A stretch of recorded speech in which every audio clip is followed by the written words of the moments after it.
Chairman.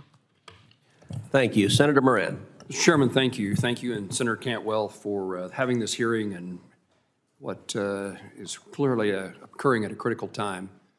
I want to first indicate that your subcommittee on aviation and space intends to have a DoD, FAA, and NTSB discussion roundtable once again.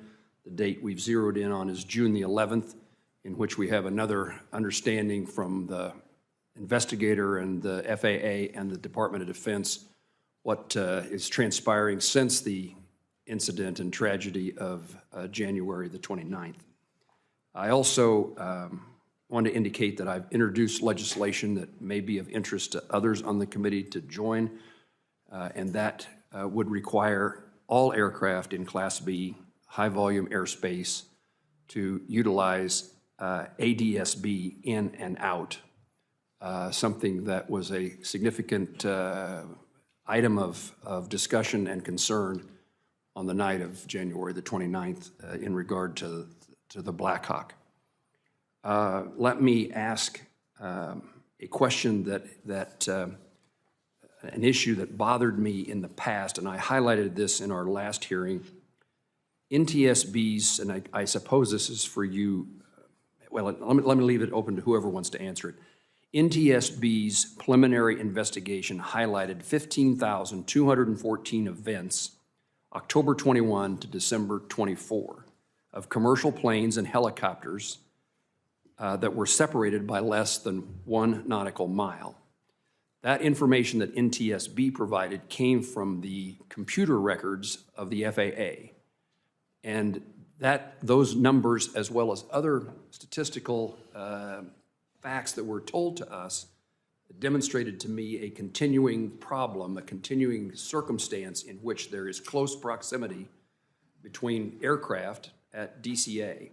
And that's troubling in and of itself, but troubling to me is if it's in the FAA's computer records, is that something that the FAA monitors to know the trends so that actions can be taken to reduce the risks?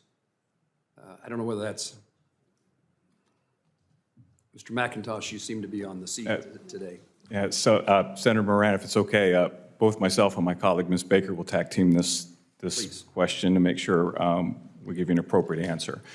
Reference FAA databases, we are required, any loss of separation, we are required to enter what's called a mandatory occurrence report for further review. Anything that's considered to be a near mid-air collision must be investigated. Any pilot reports of close proximity, we investigate. And we do keep records of that.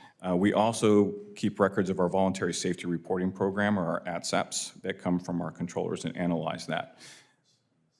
I will say that I am concerned and I acknowledge that we missed something at DCA. Our mitigations failed because we do have quality assurance and quality control processes where through the data analysis, we are supposed to develop corrective action plans. I know that Acting Administrator Rocheleau talked about what we'd like to do to ensure that we have better analysis of our data trends, and I'm going to follow up with exactly what he said, which is updating the aviation safety information analysis and sharing tool with artificial intelligence and machine learning to do a better analysis of the trends that involve mixed aircraft types, helicopters and fixed wing.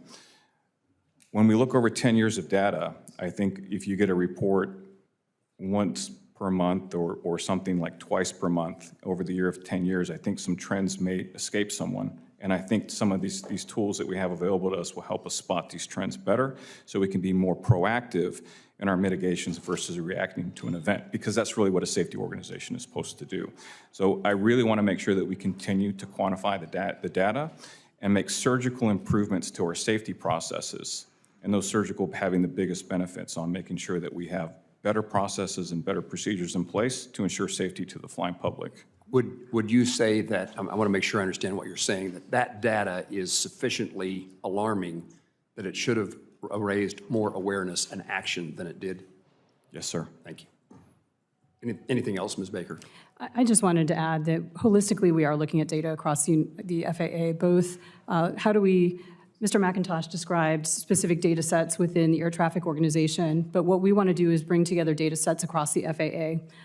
That requires more computing power because more data sets just require more computing power to bring them all together.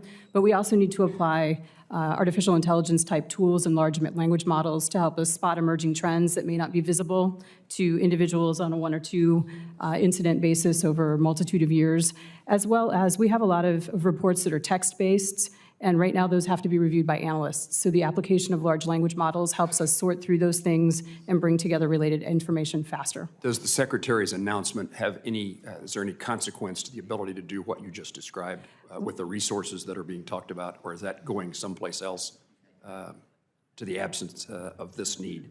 We are already committed to that, and this announcement doesn't impact the resources there. Let me just finally say that this is, if it's a problem at DCA, and there are helicopters and fixed-wing aircraft at many airports across the country, I assume that the FAA is also doing the same kind of examination and soul-searching across the country, not just focused on DCA. Is that true? That is 100% accurate, Senator. We have, we're looking at right now 10 airports or 10 cities with airports that have charted airport routes. And we have done, I feel it's a very important body of work to your point. And what we're doing is we're assessing that data, and we're already having actionable items. Case in point, Las Vegas. Las Vegas has got some charted helicopter routes that are close to the international airport.